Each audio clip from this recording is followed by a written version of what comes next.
नमस्कार दोस्तों, आपका ड्रीम अप क्लासेस में स्वागत है। आइए इस वीडियो में हम लोग एक नए सब्जेक्ट कंक्रीट टेक्नोलॉजी को शुरू करने वाले हैं, जो सिविल सेकेंड ईयर विद्यार्थियों के लिए बहुत ही महत्वपूर्ण सब्जेक्ट है, क्योंकि इसके नॉलेज के आधार पर ही हम जब थर्ड ईयर में जाएंगे तो अनेक सब्जेक्ट इसी के आधार पर हैं। तो इस चैप्टर का नॉलेज यानी कि इस सब्जेक्ट का नॉलेज होना बहुत ज़रूरी है। आप लोगों के कहने पर मैंने यह सब्जेक्ट शुरू किया है, तो आप लोगों का भी दायित्व बनता है कि आप लोग अधिक से अधिक शेयर करें, ताकि अधिक से अधिक सिविल इंजीनियरिंग के स्टूडेंट्स हमसे जुड़ सकें। ठीक है, आप लोग इससे मैं यही आशा करता हूं कि आप लोग अधिक से अधिक अपने जितने भी फ्रेंड हैं उनके तक यह वीडियो पहुंचाने का प्रयास करें। तो आइए हम लोग शुरू करते हैं कंक्रीट टेक्नोलॉजी। ठीक है, पहले यहाँ पर यह दो शब्दों से मिलकर बना है कंक्रीट टेक्नोलॉजी। ठीक है, कंक्रीट और टेक्नोलॉजी। ठीक है, तो पहले हम समझेंगे कि कंक्रीट हम किसको कहते हैं। तो जब भी आप कंक्रीट का नाम सुने, ठीक है, कंक्रीट का मतलब होता है कि जब हम क्या करें कि कोई भी निर्माण कार्य में जब बंधक पदार्थ, ठीक है, बंधक पदार्थ प्लस मिलावा प्लस पानी प्लस सम्मिश्रण जब आवश्यक हो तब मिलाया जाता है सम्मिश्रण, इसके बराबर क्या होता है कंक्रीट। ठीक है, कंक्रीट यानी कि कोई एक पदार्थ नहीं है, इसमें कई पदार्थों का क्या है मिश्रण, हम एक निश्चित अनुपात में मिला करके हम कंक्रीट का निर्माण करते हैं। तो इस प्रकार से हम क्या कर सकते हैं, कंक्रीट किसको कहते हैं, किसी निर्माण के लिए बंधक पदार्थ, मिलावा, पानी और सम्मिश्रण के एक निश्चित अनुपात में जो मिश्रण होता है उसी को हम क्या बोलते हैं, कंक्रीट बोलते हैं। तो यहाँ पर हमने लिखे भी हैं कि निर्माण पदार्थ के रूप में बंधक पदार्थ, मिलावा, जल एवं सम्मिश्रण के एक निश्चित अनुपात के मिश्रण को कंक्रीट कहते हैं। ठीक है, आपने देखा होगा कि जब कोई भी संरचना का निर्माण होता है तो वहाँ पर कंक्रीट बहुत ही आवश्यक है। तो इस समय जितने भी निर्माण होते हैं हर जगह कंक्रीट के ही निर्माण हो रहे हैं, तो इसलिए कंक्रीट टेक्नोलॉजी का ज्ञान होना सिविल इंजीनियरिंग के विद्यार्थियों के लिए बहुत ही महत्वपूर्ण है। तो अब यहाँ पर हम जान गए कि कंक्रीट किसको बोलते हैं, बंधक पदार्थ, मिलावा, पानी और सम्मिश्रण जब आवश्यक हो तो इसी के मिश्रण को हम क्या बोलेंगे, कंक्रीट बोलेंगे। तो बंधक पदार्थ का मतलब क्या होता है, जैसे किसी भी, अब यहाँ पर कई पदार्थ हैं तो इसमें जो पदार्थ बांधने का काम करेगा, सभी को एक साथ क्या करे बांधने का काम करे, तो उस पदार्थ को हम क्या कहेंगे, बंधक पदार्थ बोलेंगे। जैसे अगर हम बंधक पदार्थ के रूप में सबसे पहले क्या प्रयोग होता था, तो सबसे पहले गारा मिट्टी प्रयोग होता था, गारा। ठीक है, गारा यानी कि क्ले का प्रयोग होता था, मिट्टी का प्रयोग होता था। फिर उससे थोड़ा हम विकास जब किए तो कंक्रीट जो है कि चूने का प्रयोग होने लगा। ठीक है, चूना का प्रयोग होने लगा। अब इस समय वर्तमान में अगर हम बात करें तो इस समय बंधक पदार्थ के रूप में सीमेंट का प्रयोग होता है। ठीक है, तो इस प्रकार से बंधक पदार्थ में क्या क्या हो गए, गारा हो गया, चूना हो गया, सीमेंट हो गया। अगर अब हम बात करें मिलावा की, ठीक है, मिलावा, तो मिलावा क्या होता है, अब तो ये बांधने का काम करता है। हम जान गए कि बंधक पदार्थ क्या करता है, ये बांधने का, जितने भी पदार्थ मिलाएंगे उसको बांधने का काम करेगा। लेकिन जो मिलावा है अब ये काम क्या करेगा, तो इसमें दो प्रकार का मिलावा हम मिलाते हैं। पहला महीन मिलावा और दूसरा क्या होता है, मोटा मिलावा। अब महीन मिलावा का मतलब ये होगा कि जिनकी साइज क्या हो, छोटा हो, और मोटा मिलावा क्या होता है, जिनकी साइज बड़ा हो। तो अब महीन मिलावा और मोटा मिलावा ये क्या करते हैं, क्योंकि जो सीमेंट है इस समय किसका प्रयोग होता है, सीमेंट का प्रयोग होता है। तो सीमेंट बहुत जो है कि कास्टली, कीमती है। तो अब इनको मिला देने से क्या होता है, पहली बात तो आयतन बढ़ जाता है। आयतन बढ़ने के साथ साथ हमारा जो निर्माण व्यय है वह कम हो जाता है। और यह क्या करते हैं, जैसे हम अगर मान लीजिए महीन मिलावा के रूप में क्या होता है, बालू होता है और सुर्खी होता है। सुर्खी किसको बोलते हैं, जैसे ईंट के भट्ठे हुए, वहाँ पर देखेंगे कि जो ईंट के चूड़ होते हैं, ईंट के वहाँ पर जो देखेंगे जो झरे होते हैं, उसका क्या, उसी को क्या बोलते हैं, सुर्खी बोलते हैं। ईंट का ही जो बुरादा जो वहाँ पर भट्ठे पर देखेंगे तो उसी को हम क्या बोलेंगे, राख को सुर्खी बोलते हैं। फिर इसके बाद मोटा मिलावा, मोटा मिलावा के रूप में गिट्टी हो गया, गिट्टी, या ईंट के टुकड़े को देखेंगे तोड़ तोड़ करके जो रखे रहते हैं तो उसको बोलते हैं रोड़ी, ठीक है, ब्रिक ब्लास्ट बोलते हैं, ठीक है, उसको क्या बोलते हैं, रोड़ी बोलते हैं। और गिट्टी, गिट्टी किसको बोलते हैं, जो पत्थर के टुकड़े होते हैं उसको गिट्टी बोलते हैं। तो महीन मिलावा और मोटा मिलावा मिलाने से क्या होता है, जैसे अगर हम मिलाएंगे, सीमेंट मिला दिए और रोड़ी में गिट्टी मिला दिए, तो इससे क्या होगा कि अब इनकी साइज़ क्या होगी, बड़ी बड़ी होगी। अब इनके जो बीच में गैप है, गैपों को भरने के लिए, अधिक घनत्व, अधिक डेंस बनाने के लिए कंक्रीट हम क्या करते हैं कि बालू का प्रयोग करते हैं। इससे आयतन भी बढ़ जाता है और जो कास्ट होती है वह भी कम हो जाती है। फिर ये हो गया महीन मिलावा, मोटा मिलावा। अब पानी क्या करता है, अगर हम इन यानी बंधक पदार्थ और मिलावा को मिला देंगे, लेकिन जब तक पानी नहीं मिलाएंगे तो पेस्ट घोल नहीं बनेगा, ये आपस में मिलेंगे नहीं। तो पानी को भी हम क्या करेंगे, मिलाएंगे। पानी भी एक निश्चित अनुपात में होना चाहिए। अगर अधिक मात्रा में हो गया और कम मात्रा में हो गया तो इसका भी कंक्रीट के सामर्थ्य पर बहुत अधिक प्रभाव पड़ता है। फिर इसके बाद है सम्मिश्रक। जैसे हमें जहाँ पर बहुत जगह पर जैसे अग्निरोधक बनाने के लिए और वाटरप्रूफ बनाने के लिए उसमें अनेक पदार्थ के अन्य पदार्थ मिलाए जाते हैं, तो उससे सम्मिश्रक कहते हैं। इसको हम अभी आगे पढ़ेंगे। तो इस प्रकार से हमने कंक्रीट को जाना कि कंक्रीट क्या होता है, बंधक पदार्थ, मिलावा, पानी और सम्मिश्रक के मिश्रण को हम कंक्रीट बोलते हैं। तो यहाँ पर हम फिर समझते चलते हैं, ठीक है। तो बंधक पदार्थ में हम मिट्टी या गारा लेंगे, चूना होता है बंधक पदार्थ, और सीमेंट होता है। इतना क्या होता है, ये बंधक पदार्थ होता है।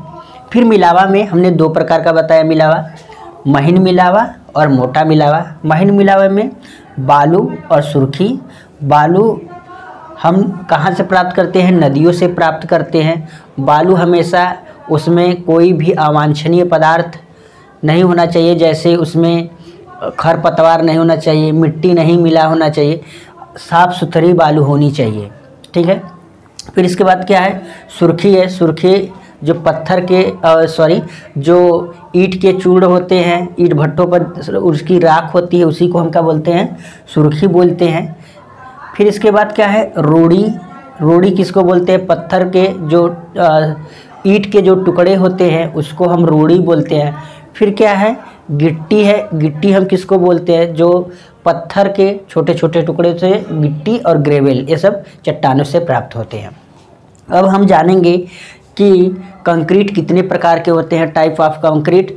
तो हम जो बंधक पदार्थ के आधार पर ही हम कंक्रीट यानी कितने टाइप्स के होते हैं, बंधक पदार्थ के आधार पर ही हम बांटते हैं। तो पहला आपका है गारा कंक्रीट, दूसरा चूना कंक्रीट और तीसरा है सीमेंट कंक्रीट, ठीक है। तो आइए हम इसको बारी बारी से देखते हैं। तो पहला हम क्या देखते हैं, मड कंक्रीट। नहीं, मड कंक्रीट यहाँ पर लिखा रहेगा, गारा कंक्रीट रहेगा, ये गारा कंक्रीट, ठीक है। तो गारा कंक्रीट का मतलब है पहले गारा मिट्टी का ही काम होता था जब चूने का प्रयोग नहीं होता था, तो आज भी गांव में कहीं कहीं पर देखने को मिलता है। तो इसमें क्या है कि बंधक पदार्थ के रूप में मृतिका यानी कि क्ले का प्रयोग होता है।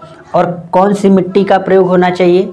जो मिट्टी ईंट बनाने के लिए उपयुक्त है वही क्ले जो है कि वही मिट्टी हम गारा के लिए प्रयोग करते हैं। ये नहीं कि ऊसर वाली ला करके ऊसर भूमि से मिट्टी ला करके उसका हम गारा बनाएं तो वह उपयुक्त नहीं है, क्योंकि उससे क्या होता है कि बहुत जल्दी जो संरचना है खराब हो जाएगी। तो इसका भी हमें ध्यान देना होता है कि किस मिट्टी का हम प्रयोग कर रहे हैं। तो प्रायः जिस मिट्टी से ईंट बनता है उसी मिट्टी को हम गारा के रूप में प्रयोग करते हैं। फिर इसके बाद महीन मिलावा के रूप में बहुत कम मात्रा में हम सीमेंट का प्रयोग करते हैं। फिर इसके बाद मोटा मिलावा के रूप में हम ब्रिक ब्लास्ट का प्रयोग करते हैं, रोड़ी का प्रयोग करते हैं। फिर जिसकी साइज़ क्या होती है 40 mm, जो हम मोटा मिलावा लेते हैं उसकी साइज़ क्या होनी चाहिए 40 mm से बड़ी नहीं होनी चाहिए, 40 mm तक होनी चाहिए। और इसका जो अनुपात है, क्योंकि हम एक निश्चित अनुपात में लेंगे, ये नहीं कि किसी भी अनुपात में ले लें, तो इससे क्या होगी अनुपात का बहुत बड़ा महत्व है। अनुपात अगर कम ज़्यादा होगा तो हमारी जो संरचना है उसकी सामर्थ्य पर भी प्रभाव पड़ेगा। तो यहाँ पर अनुपात में अगर 4 घन मीटर क्ले है यानी मिट्टी है तो उसमें हम 10 घन मीटर रोड़ी मिला सकते हैं, ठीक है। और इसका उपयोग कहाँ पर करते हैं? इसका उपयोग सस्ते प्रकार के नींवों एवं फर्शों में करते हैं। जैसे जहाँ पर नींव हुआ, फर्श हुआ, उसमें सस्ते प्रकार के हैं यानी कि कम उपयोगी है, तो वहाँ पर हम जो है कि मड कंक्रीट का प्रयोग करते हैं। तो यहाँ इसको वहाँ पर नहीं करना चाहिए जहाँ पर अधिक बरसात होती है। अधिक बरसात होती है जहाँ पर, वहाँ पर प्रयोग करने से क्या होगा कि जब बरसात होगा तो पानी जब गिरेगा तो इससे मिट्टी बह जाएगी और संरचना हमारी असफल हो जाएगी। तो इस प्रकार से हमें इसका भी ध्यान देना होता है। तो गारा मिट्टी को हमने गारा कंक्रीट को हमने समझा। अब आइए हम लोग समझते हैं लाइम कंक्रीट। जब थोड़ा और विकास हुआ तो लाइम कंक्रीट का प्रयोग हुआ यानी जब बंधक पदार्थ के रूप में लाइम का प्रयोग होता है तो हम उसे लाइम कंक्रीट बोलते हैं। तो यहाँ पर बंधक पदार्थ चूना होता है और महीन मिलावा सुर्खी का मतलब है कि आपका जो हमने अभी बताया कि जो ईंट के चूड़ होते हैं, ईंट भट्टों से प्राप्त राख होती है ईंट की, उसी को हम सुर्खी बोलते हैं। फिर मोटा मिलावा के रूप में रोड़ी किसको बोलते हैं? ईंट को छोटे छोटे टुकड़ों में हम जब तोड़ देते हैं तो उसी को हम रोड़ी बोलते हैं, ठीक है। इसको किस अनुपात में मिलाते हैं? इसको हम 16:3:100 के अनुपात में मिलाते हैं। और दूसरा अनुपात क्या है 18:36:100। ये पहला क्या है? पहला आपका चूना है, फिर दूसरा सुर्खी है और तीसरा जो है कि आपका ब्रिक ब्लास्ट है, रोड़ी है। तो यहाँ पर जब हम अब चूना की बात करें, जब हम चूने के लो तो चूना जो होना चाहिए, पहली तो बात तो उसमें कंकड़ पत्थर नहीं मिले होने चाहिए, शुद्ध चूना होना चाहिए। और सुर्खी भी क्या होनी चाहिए? सुर्खी 4.75 mm की जो चालनी होती है उससे जो है कि चल जानी चाहिए। फिर जैसे मोटा मिलावा के रूप में जो रोड़ी रह रहे हैं उसमें किसी प्रकार का अवांछनीय जैसे कि मिट्टी और खरपतवार ना हो, साफ़ सुथरा हो। तो इसको हम किस प्रकार से बनाते हैं? हम जब भी इसका निर्माण करते हैं पहले देखे होंगे कि मसाला कैसे बनाते हैं। पहले नीचे ईंट का पहले एक जो है कि पक्का फर्श बना लेते हैं, फिर उसके ऊपर क्या करते हैं, पहले महीन मिलावा और मोटा मिलावा को अच्छी तरह से फावड़े से पहले मिला लेंगे। मिलाने के बाद फिर उस पर चूना हम क्या करेंगे, अच्छे से मिला लेंगे एक निश्चित अनुपात में, 16:32 जिस भी अनुपात में मिलाना होता है हम मिला लेते हैं। मिलाने के बाद हम क्या करते हैं कि अब उसमें हम पानी मिला देते हैं। पानी को भी एक निश्चित अनुपात में मिलाएंगे। इसको हम आगे चैप्टर जो आएगा उसमें बताएंगे कि कितने अनुपात में मिलाया जाता है, कैसे निकाला जाता है, ठीक है। तो हम इस प्रकार से लाइम कंक्रीट का निर्माण करते हैं। और लाइम कंक्रीट का प्रयोग कहाँ पर होता है? लाइम कंक्रीट का प्रयोग नींवों में होता है, ठीक है। नींव में जो करते हैं तो रोड़ी का साइज़ कितनी होनी चाहिए? 40 mm से बड़ी नहीं होनी चाहिए। और इसका उपयोग छत एवं फर्श में भी करते हैं। तो वहाँ पर जो रोड़ी की साइज़ होती है 20 mm से अधिक नहीं होनी चाहिए। तो इस प्रकार से हम लाइम कंक्रीट का नींव, छत एवं फर्शों में भी कर सकते हैं। पहले के देखेंगे संरचनाएं बहुत से जो लाइम कंक्रीट का ही निर्मित है। अब हम बात करें सीमेंट कंक्रीट। आधुनिक समय में, इस समय में अगर आपको कंक्रीट कहा जाए तो कंक्रीट का मतलब ही है सीमेंट कंक्रीट, ठीक है, क्योंकि अब लाइम कंक्रीट और मड कंक्रीट का प्रचलन नहीं है।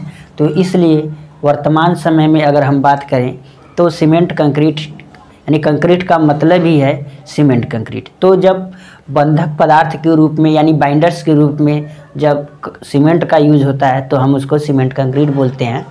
तो यहाँ पर जो सीमेंट है वह 50 केजी के बैग में आता है। तो यहाँ पर हम कुछ आपको बताएंगे जो आप याद रखेंगे, ठीक है। ये बहुत ही महत्वपूर्ण आपका है। जैसे सीमेंट कंक्रीट है, ये किस में आता है? प्रायः आपने देखा होगा बैग के रूप में आता है, बोरे के रूप में, ठीक है, छोटे छोटे बोरियों के रूप में आता है। तो इसमें 50 केजी आता है। कितना आता है? 50 केजी, ठीक है। और इसका आयतन अगर आपसे पूछा जाए एक बैग का आयतन कितना होता है, तो इसका आयतन होता है 0.034 मीटर क्यूब होता है। एक बैग का आयतन कितना होता है? 0.034 मीटर क्यूब होता है।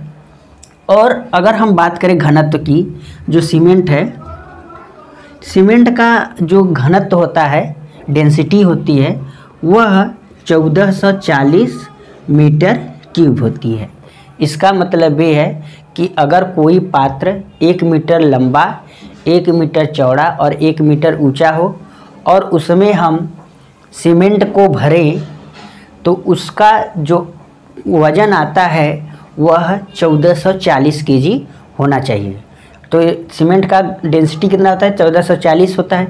लेकिन अगर हम हल्के उसमें हल्का भरेंगे, ठीक है, हल्का भरेंगे तो उसका वज़न 1120 होता है। अगर हम दबा दबा कर भरेंगे सीमेंट तो उसका 1602 केजी हो जाता है, ठीक है। तो इस प्रकार से जो सीमेंट है, और 1 घन मीटर क्यूब में, जैसे अगर कोई पात्र है, ये एक पात्र है, ठीक है, यह एक पात्र है और इसकी लंबाई कितनी है? 1 मीटर है। चौड़ाई कितनी है? 1 मीटर है। और ऊंचाई कितनी है? 1 मीटर है। अब इसमें अगर हम सीमेंट भरेंगे तो उसका वेट कितना होगा? 1440 केजी आएगा। और 1 घन मीटर में कितना बोरी सीमेंट आता है? तो 30 बोरी सीमेंट आता है। कितना? 30 बैग सीमेंट आता है। ये सब आपका आगे काम देगा जब आप कॉम्पिटिटिव एग्ज़ाम देंगे तब। ये भी आपको जानना बहुत ज़रूरी है कि जो सीमेंट का आयतन कितना होता है? 1440 मीटर क्यूब होता है। और एक बैग का आयतन कितना होता है? 0.034 मीटर क्यूब होता है। और 1 घन मीटर में, 1 मीटर क्यूब में 30 बैग सीमेंट आता है। तो इतना हम समझ लिए। और जब भी हम सीमेंट लेंगे तो उसका एक्सपायरी डेट देख कर लेंगे। अगर ज़्यादा दिन का हो जाता है तो सीलन के नमी के संपर्क में आने से क्या होता है कि यह ढोका बना लेता है और इसकी सामर्थ्य धीरे धीरे कम होने लगती है। समय के साथ क्या होता है, सीमेंट को अगर रख देंगे तो उसकी सामर्थ्य कम होने लगती है। अब बात करते हैं हम महीन मिलावा के रूप में, जो है कि सैंड का, बालू का। जो बालू है वह हम प्रायः नदियों से प्राप्त करते हैं। अगर जहाँ पर नहीं होता है तो हम क्या करते हैं कि पत्थरों का चूड़ के रूप में हम प्रयोग करते हैं, तो उसे बदरपुर बालू कहते हैं, ठीक है। तो महीन मिलावा के रूप में सैंड कैसा होना चाहिए? सैंड क्या होता है कि जब नमी के संपर्क में आता है तो उसका आयतन क्या होता है? बढ़ जाता है, ठीक है। तो इस प्रकार से हमें जब भी जो सैंड का चुनाव करना चाहिए वह सूखा होना चाहिए। तो हम जो सैंड लेते हैं वह देखे होंगे गांव में जब निर्माण होता है तो हम सीमेंट को क्या करते हैं कि जैसे कि कोई पात्र होता है तो उसी का हम नापते हैं, उसी से हम लेते हैं। तो हम जब निर्माण कार्य में सीमेंट को ले तो वजन के हिसाब से हमें लेना चाहिए। हमें आयतन के अनुपात से लेने से क्या होता है कि आयतन के अनुपात से अगर हम लेंगे, हो सकता है कभी दबा दबा कर लिया जाए, कभी हल्का लिया जाए, तो इससे क्या होता है कि उसकी मात्रा पर प्रभाव पड़ता है। तो इस प्रकार इसलिए हमें जब भी सीमेंट यानी कि कंक्रीट का निर्माण करें तो सीमेंट को हमें जो है कि वजन के हिसाब से लेना चाहिए। अब हम महीन मिलावे की बात करें, बालू की बात करें, तो बालू को हम एक पात्र होता है जिसकी साइज कितनी होती है 30 सेमी गुणे 30 सेमी गुणे 38 सेमी का एक पात्र होता है, बक्सा होता है। और इसका भी आयतन कितना होता है 0.034 मीटर क्यूब। अगर हम कोई भी पात्र है, ठीक है, जैसे यह पात्र है, ठीक, यह पात्र है, इसका यह 30 है और यह 30 है और यह 38 है, तो इसका जो आयतन आएगा वह कितना आएगा 0.034 मीटर क्यूब। ये सब सेमी में है, ठीक है, सेमी में है। तो इस प्रकार से इसका आयतन इतना आ गया, यानी एक बैग सीमेंट के बराबर आ गया। और महीन मिलावे का जो आयतन होता है वह 1600 केजी प्रति मीटर क्यूब होता है। तो इस प्रकार से जो हम बालू लेंगे उसमें भी क्या हो, अवांछनीय पदार्थ, अनवांटेड जो है कि पदार्थ मटेरियल नहीं होने चाहिए। तो उसमें जैसे मिट्टी ने, क्योंकि यह नदियों से आते हैं तो हो सकता है कि मिट्टी हो, तो इसमें मिट्टी नहीं होना चाहिए। और जहाँ पर रख रहे हैं तो ध्यान देना चाहिए कि उसमें खरपतवार, पेड़ पौधे की पत्तियाँ भी नहीं मिली होनी चाहिए। अगर हम बात करें मोटा मिलावा की, तो मोटा मिलावा के रूप में गिट्टी का प्रयोग करते हैं, पत्थर की जो गिट्टी है उसका प्रयोग करते हैं, ठीक है, जैसे ग्रेनाइट हो गया, इन सब चट्टानों का प्रयोग करते हैं। तो इस प्रकार से हमने सीमेंट कंक्रीट को समझ लिया कि इसमें जो है कि बंधक पदार्थ के रूप में सीमेंट, महीन मिलावा के रूप में सैंड और मोटा मिलावा के रूप में एग्रीगेट का प्रयोग करते हैं। इसका निर्माण इस समय वर्तमान में देखें तो हर जगह होता है, बांध के निर्माण में, भवन के निर्माण में, जितने भी कंस्ट्रक्शन काम हो रहे हैं आजकल सीमेंट कंक्रीट का निर्माण सीमेंट कंक्रीट से ही हो रहा है। तो इसका इस समय व्यापक रूप से यूज हो रहा है। तो आइए इसके हम प्रयोग को विस्तार से और समझते हैं। अब आइए हम लोग कंक्रीट के मेरिट्स एंड डिमेरिट्स देखते हैं। आप लोग अधिक से अधिक शेयर करें ताकि जितने भी सिविल इंजीनियरिंग के स्टूडेंट्स हैं वो जुड़ सके, अधिक से अधिक आप शेयर करें। तो आइए हम लोग देखते हैं मेरिट्स ऑफ कंक्रीट, यानी कि कंक्रीट के गुण। यहाँ पर हम कंक्रीट का मतलब सीमेंट कंक्रीट को समझेंगे, ठीक है, क्योंकि वर्तमान में अगर हम बात करें तो सीमेंट कंक्रीट का यूज होता है। तो इसके पहला गुण है संगठक, यानी कि जो सीमेंट कंक्रीट में सीमेंट, बालू, गिट्टी प्रयोग होता है, यह प्रत्येक जगह, हर जगह उपलब्ध होता है। तो इसकी उपलब्धता के कारण क्या होता है, हर जगह निर्माण जो है कि संभव हो सकता है। तो ये इसके जो संगठक हैं वह हर जगह उपलब्ध है, पहला इसका गुण यह है। दूसरा क्या है, सरल उत्पादन, और इसका उत्पादन क्या है, बहुत आसान है। इसके किसी भी अनुपात में मिला करके हम क्या कर सकते हैं, उत्पादित कर सकते हैं। फिर वांछित ढलाई, हम इसको किसी भी जैसे आकृति में हम ढालना चाहे गीले कंक्रीट को, तो उसको हम किसी भी आकृति में क्या कर सकते हैं, ढाल सकते हैं। चाहे उसको किसी भी आकार में भी ढालना हो तो हम ढाल सकते हैं। फिर वांछित गुण, हमें अगर क्या है कि उसकी अगर अच्छे गुण का, हमें अच्छे सामर्थ्य का अगर हमें कंक्रीट प्राप्त करना है तो इसका अनुपात हम कम या ज़्यादा करके इसके गुण को क्या कर सकते हैं, प्रभावित कर सकते हैं। अगर हमें अच्छा क्वालिटी का कंक्रीट चाहिए तो सीमेंट की मात्रा बढ़ा देंगे, अगर हमें लो क्वालिटी का चाहिए तो हम क्या करेंगे कि सीमेंट की मात्रा घटा देंगे। तो हम अपने इच्छा अनुसार इसके गुण को क्या कर सकते हैं, यानी कि इसकी सामर्थ्य को घटा या बढ़ा सकते हैं। फिर क्या है सामर्थ्य, इसकी जो संपीड़न सामर्थ्य होती है, जो कंक्रीट की, सीमेंट कंक्रीट की जो संपीड़न सामर्थ्य होती है बहुत अधिक होती है। और इसकी जो टेंसाइल स्ट्रेंथ होती है वह जो है कि बहुत कम होती है। तो इसलिए जहाँ पर इस पर कंप्रेसिव स्ट्रेस आता है वहीं पर हम इसका ज़्यादा प्रयोग करते हैं। जब टेंसाइल स्ट्रेस जहाँ पर आता है तो वहाँ पर हम उसमें छड़ का प्रयोग करते हैं। तो यहाँ पर हम अभी बात कर रहे हैं, सिर्फ सीमेंट कंक्रीट की बात कर रहे हैं, तो इसकी जो संपीड़न सामर्थ्य होती है वह बहुत अधिक होती है। अगर हम बात करें सीमेंट कंक्रीट की तनन सामर्थ्य की, वह संपीड़न सामर्थ्य का 10 से 15% ही होता है। और सुरक्षित, यह जो है कि नमी से, आग से यानी कि वाटर प्रूफ, फायर प्रूफ, इन सब से क्या होता है, सुरक्षित होता है। और कीट रोधक भी होता है। इसमें जैसे लकड़ियों में क्या होता है, कीट लग जाते हैं, घुन लग जाते हैं, लेकिन अगर हम बात करें कंक्रीट में तो इसमें क्या है, किसी प्रकार के कीट ये सब नहीं लगते हैं और सुरक्षित भी है। आयु, प्रत्येक पदार्थ की समय के साथ जैसे जैसे समय बढ़ता है तो उसकी सामर्थ्य क्या होती है, घटती जाती है। लेकिन अगर हम बात करें कंक्रीट की तो इसकी समय जैसे जैसे बढ़ता है तो इसकी सामर्थ्य भी बढ़ती जाती है। अब बात करें हम अनुरक्षण यानी मेंटेनेंस की। अगर एक बार हम कंक्रीट का संरचना बना लेते हैं, निर्माण हो जाता है, तो उसका अनुरक्षण व्यय बहुत कम आता है, उसके बार बार मरम्मत करने की आवश्यकता नहीं होती है। और अगर हम बात करें विशेष प्रयोग, इसका प्रयोग हम हर जगह पर करते हैं, जैसे बांध हुआ, बड़ी बड़ी संरचनाएं आजकल जितनी भी बनती है, बहुमंजिली इमारत, हर जगह पर हम कंक्रीट का ही प्रयोग करते हैं। और इसका अगर हम बात करें अन्य पदार्थों की, जैसे लोहा हो गया, लकड़ी हो गया, इन सब से लागत कम होती है, तो इसका लागत भी क्या है, कम है अन्य पदार्थों की अपेक्षा। और चिर अस्थायी है, यानी कि इसका आयु भी क्या है, बहुत अधिक है। अगर और क्या है, विशाल संरचनाएं, इससे बहुत बड़ी बड़ी विशाल संरचनाएं का निर्माण होता है। पुल का, बियर बैराज, जितनी भी संरचनाएं हैं, विशाल संरचनाओं का निर्माण करते हैं। और यह आकर्षण, यह देखने में सुंदर लगता है, ठीक है।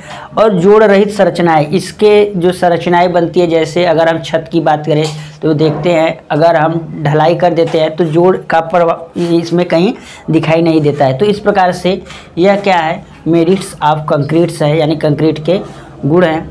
तो अगर गुण भी हैं तो उसके कुछ अवगुण भी होते हैं। तो आइए अब हम देखते हैं डीमेरिट्स ऑफ कंक्रीट, यानी कि कंक्रीट के अवगुण कौन कौन से दोष हैं इसमें। तो पहला है अपरिवर्तनीय। अगर हम गीला कंक्रीट है उसको हम क्या करते हैं, ढाल देते हैं। ढालने के बाद अगर वह जब सूख जाता है तो अगर हम चाहें कि उसका आकार बदलना, तो वह आकार क्या होता है, फिर उसको हम बदल नहीं सकते, फिर उस संरचना को हमें तोड़ना ही पड़ता है। तो इस प्रकार से यह उसका एक अवगुण है कि एक बार अगर वह जिस आकार में ढल जाता है तो फिर वह उसको हम परिवर्तित नहीं कर सकते हैं। अगर दूसरा बात करें तनन सामर्थ्य, इसकी जो टेंसाइल स्ट्रेंथ होती है बहुत कम होती है, इसकी जो संपीड़न सामर्थ्य होती है बहुत अधिक होती है। लेकिन अगर टेंसाइल स्ट्रेंथ की बात करें बहुत कम होती है, संपीड़न सामर्थ्य का 10 से 15% ही होता है। और प्रसार जोड़, और इसमें क्या होता है, प्रसार होता है। और संकुचन, इसमें क्या होता है, संकुचन भी होता है। तो इसलिए हमें प्रयास करना चाहिए कि जो मटेरियल हम जैसे बंधक पदार्थ, मिलावा, ये सब मिला रहे तो एक निश्चित अनुपात में ही मिलाएं। फिर चौकसी, इसको जब हम निर्माण करते हैं तो इस समय काफ़ी देख रेख की आवश्यकता होती है। अगर थोड़ा सा भी हम चौकसी कमज़ोर कर दिए, यानी कि देख रेख कम कर दिए, तो वहाँ पर जो सामर्थ्य है कंक्रीट की कम होती है। अगर मान लीजिए अधिक पानी ही मिला दिए तो उस समय, या कम पानी मिला दिए तो उस समय कंक्रीट की सामर्थ्य या देख रेख में, अगर मान लीजिए जहाँ पर ढलाई हो रही है वहाँ पर शटरिंग ये सब लगा होता है, तो अगर ठीक प्रकार से शटरिंग नहीं लगा होगा तो टूटने की संभावना होगी, जिससे कि वहाँ पर जान माल को खतरा हो सकता है। तो इसलिए बहुत चौकसी की आवश्यकता भी पड़ती है। भार, अगर हम अन्य पदार्थों की अपेक्षा इसकी भार जो है कि तुलना करें तो कंक्रीट का जो भार होता है बहुत अधिक होता है। फिर क्षारीय जल, जब यह क्षारीय जल के संपर्क में आता है तो यह जो है कि क्या होता है, टूट, यानी कि इसका सामर्थ्य क्या होता है, कमज़ोर हो जाता है। फिर 8वां है महंगी फर्माबंदी। हम जब इसको किसी निश्चित आकृति में ढालना चाहते हैं तो एक निश्चित फर्माबंदी की आवश्यकता पड़ती है। तो इस समय फर्माबंदी भी क्या होता है, वह बहुत महंगे मिलते हैं, जिससे कि इसकी कीमत क्या होती है, बढ़ जाती है। फिर कठिन मरम्मत, अगर एक बार कंक्रीट कहीं से टूट फूट गया तो फिर हम अगर उसका मरम्मत करना चाहें तो वह ठीक प्रकार से नहीं हो पाता है। तो इसका जो कि मरम्मत भी करना क्या होता है, कठिन हो जाता है, फिर वह उस प्रकार से पहले जैसा प्राप्त नहीं हो पाता है। फिर कबाड़ी मूल्य, अगर हम जैसे लकड़ी हुआ, लोहा हुआ, इसको बाद में बेचेंगे तो कुछ ना कुछ पैसा मिल जाता है, लेकिन अगर हम कंक्रीट को बेचेंगे तो उसका कबाड़ी मूल्य शून्य होता है, यानी कि उसका कोई कबाड़ी मूल्य नहीं होता है। तो इस प्रकार से यह कंक्रीट के अवगुण हैं। अब आइए हम लोग कंक्रीट से संबंधित शब्दावलियाँ को समझते हैं, कंक्रीट टर्मिनोलॉजी। ठीक है, तो पहला है प्लेन कंक्रीट। ठीक है, प्लेन कंक्रीट हम किसको बोलेंगे? देखिए,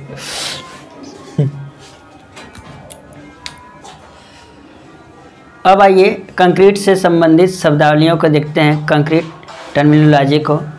तो इसमें पहला है प्लेन कंक्रीट, सादा कंक्रीट हम किसको बोलेंगे? जब कंक्रीट में बंधक पदार्थ और मिलावा और पानी ये सब मिला करके, यानी कि उसमें जब छड़ का प्रयोग यानी इस्पात का प्रबलन का प्रयोग नहीं होता है, तो ऐसे हम कंक्रीट को क्या बोलते हैं? सादा कंक्रीट। यानी उस जिस कंक्रीट में प्रबलन नहीं होता है, स्टील नहीं लगा होता है, छड़ नहीं लगा होता है, ऐसे हम कंक्रीट को प्लेन कंक्रीट बोलते हैं। ठीक है, फिर क्या है लीन कंक्रीट, अल्प सीमेंट कंक्रीट। यानी कि जब हम जिस कंक्रीट में आवश्यक मात्रा से कम मात्रा में सीमेंट मिला होता है, तो उस कंक्रीट को हम बोलते हैं अल्प सीमेंट कंक्रीट।